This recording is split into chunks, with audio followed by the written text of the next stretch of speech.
Toy izao ndray havana ny teny zaraina izay omenantsika anio. Atsangano ny maty ry olon'i Kristy.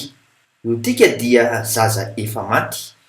Araka ny voasoratra ao amin'ny Asan'ny Apôstôly toko faharoapolo andimy fahasivy amin'ny anaran'i Jesosy hoe ary nisy zatovo anankiray atao hoe Erotika nipetraka teo am-baravarankely ka sondria tory.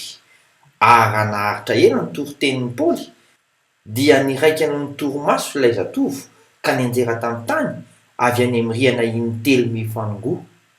Ary noho narenina izy dia indro fa efa maty. Eto kely dia zaza efa maty no nentin'ny Paoly ambavaka dia velona.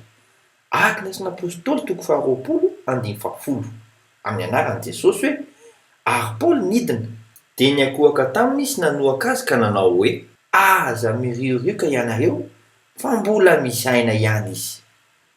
Ary faly ireo nahita izany. Araka ny voasoratra amin'ny Asan'ny Apôstôly toko faharoapolo andimy faharoa ambin'ny folo amin'ny anaran'i Jesosy hoe ary nitondra ilay zatovo efa velona izy ireo ka faly dia faly. Anjarana olon'i Kristy izao no mampifaly. Sahy vitanao izany. Mila manomboka ianao vao hahita ny voninahitr'Andriamanitra. Mandam-piaona tompoko.